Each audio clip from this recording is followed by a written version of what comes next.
7,000 plus ang unit na maitatayo pagka natapos na lahat ito. Tinitignan ng planning ng mga nagpaplano kung maglalagay pa ng eskwela, baka pwede na lahat ng pinuntahan namin may bata eh. So baka kailangan ng eskwela, basta kasi ang ginagawa natin ngayon, hindi lang tayo gumagawa ng bahay, gumagawa tayo ng community na kumpleto na lahat.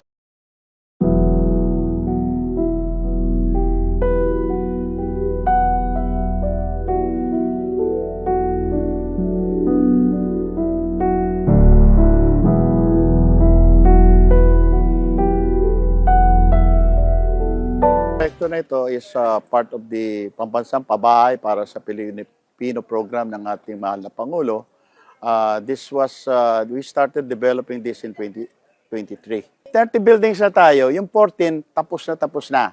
Yung around 12 of that patapos na, almost mga nasa 90% na tayo. Then another 4 buildings. So all in all, we have 30 buildings na all over here. So, ang remaining buildings natin, 40. Ito, dinaanan na ng malakas na earthquake ito. Structurally sound yung lahat ng mga projects natin. Pinag-aralan natin mabuti ito bago natin itayo. Ito po yung Social Housing Finance Corporation.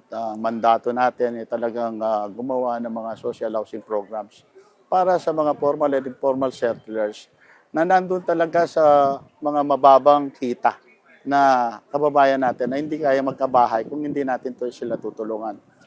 So itong pambasang pabahay para sa Pilipino program, number 1, mura na yung pagkakagawa dahil gobyerno tayo, mas papababa natin ang construction cost. Una-una, nung pagbisita niya kanina, napansin niya na umikot siya maraming mga bata. So sabi niya sa amin, baka kailangan natin maggawa ng sariling eskwelahan at iba pang pasilidad para doon sa mga bata dito mismo sa loob ng development. Ang Pag-ibig po, Pag-ibig Fund, no, sa pangunguna ni CEO Malen, meron po tayong 3% home loan program under the 4PH. Ang ibig pong sabihin nito, kagaya po dito, ang isang unit po dito, dahil ito ay condominium, 1.45 million pesos po per unit. May dalawa po tayong option. Yung buyer po, yung beneficiary, pwede siyang pumili kung gusto niya yung level na amortization, ibig sabihin, mula simula hanggang dulo, equal yung hulog niya, 4,600 ang hulog nito. Pag pinili naman niya yung graduated, ibig sabihin, magsisimula muna ng mababa at unti-unting tataas. Ang unang hulog niya lang is only 2,300 pesos per month. So yun po yung epekto ng 3% na napakamura po nito pag kinumpara nyo po sa mga bangko na nagbibigay ng mga home loan. Maglalabas po kami ng bagong guidelines, no? Inutos din ng ating Pangulo na aalisin muna natin yung salary ceiling. So magbibigay tayo ng period, no? Kunyari ilang buwan na mag-avail, kahit sino na Pag-ibig member, pwede na mag-avail ng 3% program ng Pag-ibig Fund. Under po ito sa 4PH program. Doon sa mga kababayan natin na nangangailangan ng affordable housing, no? Ito pong pambansang pabahay para sa Pilipino program, in-expand na po natin to. Ito pong expanded 4PH, meron na po tayong iba-ibang modalities. Makikita nyo po yan, punta po kayo sa website ng Pag-ibig Fund, website po ng SHFC at DSUD para makita po ninyo yung mga proseso sa pag-apply sa mga programang ito. Nag-apply po kami via Pag-ibig, ma'am. At saka ang monthly amortization po namin, ma'am, is 1.6 lang po, ma'am. Yun, nakaluwag-luwag din kami kasi nung una, 4K, almost 4K yung monthly rent namin sa Boulevard, ma'am. Tapos ngayon, 1.6 na lang. Malaking tulong din sa amin, ma'am, kasi wala po kaming bahay. Ngayon, meron na. Ma'am, thankful po ako, ma'am, na naka-avail po kami sa libreng pabahay. Parang libreng pabahay po ni Pangulong Bongbong Marcos, ma'am.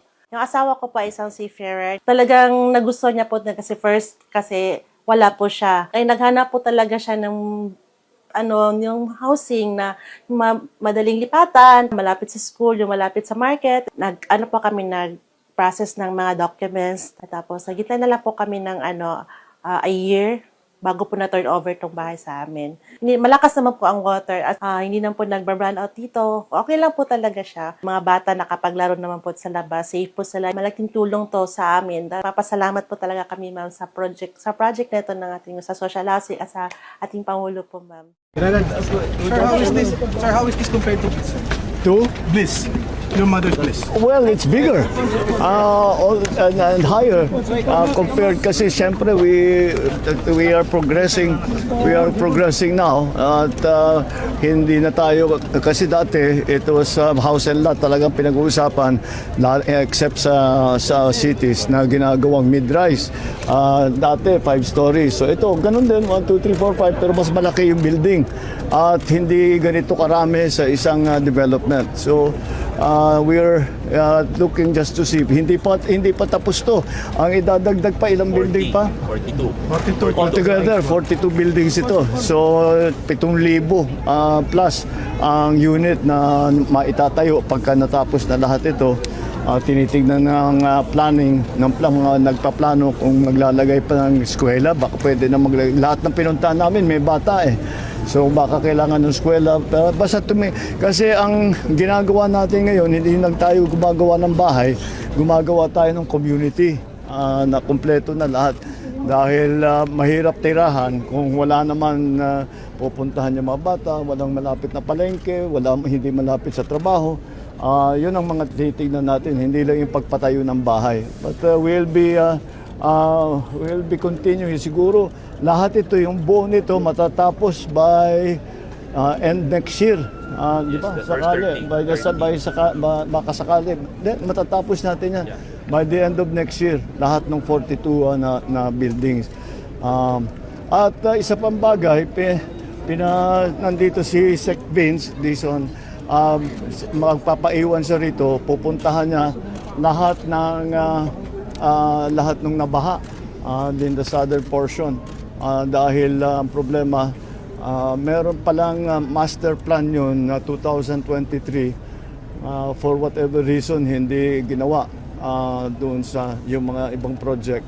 Kaya't babalikan natin para yung master plan na para doon ay matapos na para hindi na tayo makakakita ng baha na kagaya ng nakita natin recently. So, popondohan agad, sir, yung sa JICA? Actually, it is already, kasi pag-ibig is, paanin ng pag-ibig eh. Oo. Alright. Thank you so much.